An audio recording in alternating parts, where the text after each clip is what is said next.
Welcome back to another episode of Becoming Relentless. I am your host, Eleanor McCabe, IFBB Bikini Pro and Team Mahaley Coach, and I'm joined by the lovely Cecily Wesch, Team Mahaley Coach. And Danielle Kusenberger, Team Mahaley Coach and Posing Coach. And today we are going to talk to you about bringing up a lagging body part. So, do you have a weakness? I think we all have weaknesses. I know. Shoot, I wish I didn't. Everything, strength. Honestly, right now, probably, I would say my hamstrings and adductors are my weakest points. What's yours? Glutes. Glutes. Glutes, always glutes. I would say delts, always delts. So I love that. So we all have different lagging body parts. So what do we do to bring them up? Like, I think they're specific to our divisions, right? Yeah. Like for wellness, you have to have very developed legs. And then for bikini, delts and glutes. Yeah. We're just opposite. Yeah. I will say one thing that has helped me a lot this year is adding intensifiers, like going past failure. So obviously, like you, in one simple set, one working set, like you can reach failure. But if you can like rest, pause, or drop the weight and do a drop set, you're going to reach even more failure. So taking your muscle to past failure time and time again is going to help a ton. Yeah. I think before you even do that, though, is first look at how you're performing the movements. Because I think like for us, it's a little bit different maybe because we're a little bit more advanced. And so like our body parts are probably lagging because maybe we used to do something wrong. But now I think most of us have our training like down to a pretty good spot where we know what we're doing. But like for more so like beginners or someone like new to the sport, make sure you're performing the movement with like perfect intent, having really good mind-muscle connection, proper mechanics, perfect mechanics, and like full range of motion. Like just making sure that you're nailing that first and foremost before you add more volume, I think is a really big thing. Yeah, I would agree. I think like, especially with a lot of beginners, they'll like throw a bunch of volume at something, like trying to make it grow. And those, what Cecily just listed off, those are the basics. Like that's your foundation. Yeah. So you need to make sure that that's very solid. Because if you're adding just in more crappy volume, it's not really going to do anything for you. No, you're probably just going to get injured. Yeah. Or like say for delts, if I were doing crappy volume for lateral raises, I get big traps and small delts. I look like the Hulk, bro. It'd be so bad. That's big. And then I would say on top of those is frequency. Like how often are you hitting that muscle group? Yeah. Like once a week? Well, what do you expect? Like you're hitting everything else way more, like how frequency? Yeah, so I think frequency is definitely a big one.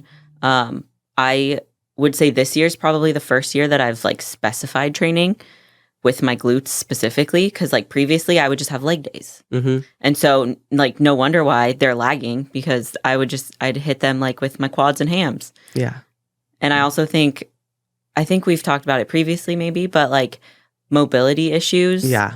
And like making sure that you're getting body work done too, because I think something that hindered me a lot with growing my glutes was like feeling the connection, because my pelvis and my sacrum were like locked up and I needed body work so bad and I didn't know. Yeah. And like making sure that like not only like with the body work, but you're also like doing the mobility movements, keep up on top of it so that you aren't just reliant on the body work as well, I think is super important. Yeah, I agree. Putting the practice into it. It's just like training, dude. If you want to feel good throughout your sessions, you got to like stretch and whatnot. Yeah. Around. I know all of us bodybuilders suck at it though. We really do. Yeah, That's the last thing we want to do at the end of the day. You know what? Make it part of your routine. Let's do our last podcast Honestly, and make it your routine. Like doing like stretching is such a like therapeutic thing. Like I have like this personal like little yoga flow that like really calms me. We started doing it a couple months back and then then we stopped doing it. Yeah. But like finding a way to incorporate that is something that I need to do as well. So thank you. At least we can all call ourselves out here. I know. Maybe all start and do it together. Yes. Like you'll see us being much more mobile and having even better training sessions. Because we do this. Yeah. And you won't end up like the Hulk or anything like that. You'll have like actual not lagging body parts. Yeah.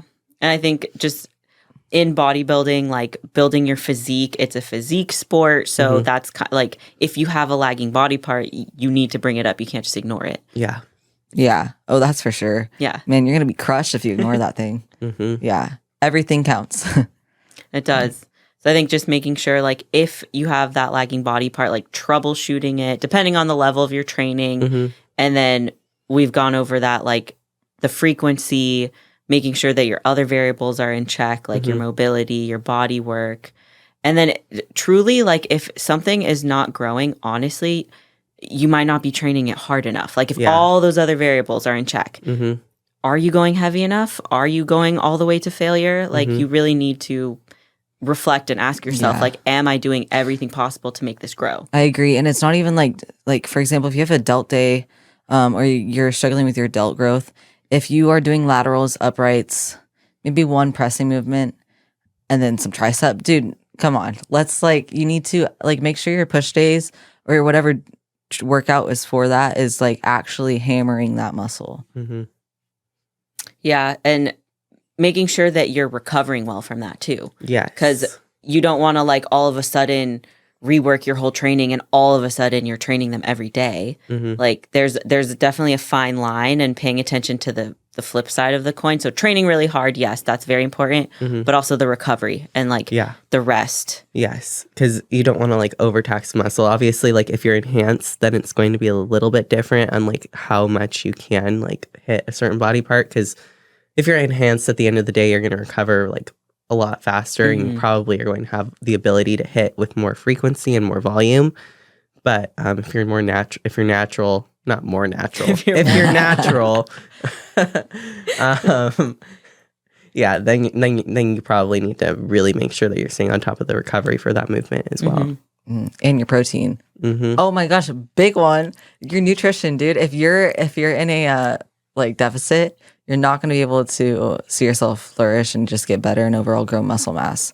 So, and if you are in a deficit or maintenance, make sure your protein's there. That's the biggest thing. Eat enough protein to grow that muscle and recover properly. Yep. I could not agree more. High protein. Yeah. We love high protein. We do. Noah and I just talked about some high protein. Yep. Ooh. I am on 215, 220 grams of protein a day. She'd be eating that protein. My digestion one can handle it, which I'm super thankful for. I'm natural, so I think we're trying to throw as much protein at me right now as possible. But I'm also hitting glutes 3 times a week, which is a lot. Yeah. I think I'm barely recovering. So we're just okay, protein. protein. Yeah, there was a point where I was at 240. Yeah. It's a lot. It's a lot. It's a lot. It was a lot of chicken. Yeah. Thanks. I'm not in the 200s yet. Maybe I'll get there. I'm not in the 200s right now, trust me. So aren't you at 140? Yeah, I'm at 140 Dude, right now. My protein's really low right now. I don't know why, but it's low. It's low. Yeah, I'm at the boss man do his thing. Yeah. Boss man, yeah. I think last prep, wasn't I 100 carb and 200 protein? Yeah, you were. Yeah. Yeah. I think mine stays around 200 for majority. And then we'll dip down closer to show just because you don't really need it. Yeah. Going into peak week, my protein will go way down. But. Yeah. Which is kind of nice because you get that carb and fat. That's funny. Yeah. Anyways, I hope that you guys learned how to train your or bring up your lagging body parts. Train hard, recover hard, make sure your nutrition's on point. And then the other variables like mobility, stretching, body work. And body work could be deep massage, deep tissue massage, chiropractic work, and then just listening to your body, programming your training accordingly. Yeah. It's all going to help you. Yep. Just make sure you're doing it right. That's first step. And if this is a lot for you guys, and you don't want to do the mental gymnastics of this, we're coaches. Yes. And we would love to do this for you. Yes. So always feel free to reach out, leave a comment or a question below, and we will catch you guys next time. Have a good one. I hope y'all really enjoyed the podcast today, leaving it feeling more relentless than ever. But we have a few things that we would love to ask of you, so I'm going to give this over to Noah. Thank you guys so much for listening. If you could, I know that this is your new favorite podcast. Please leave a 5-star rating and review. Leave any comments and questions below. And make sure that you're sharing across social media so that all of your friends get to listen to the greatest podcast on earth. And if you have any questions about any topics that we talk about or anything at all, fitness, competing related, anything, we comment we'll hit you back up, Instagram or in the podcast under, if the comment box is there, then we will definitely answer your questions and help you out as best as we can. So leave those 5-star reviews. Let us know, and we'll talk to y'all again soon. Have a relentless day. Bye. Time keeps moving.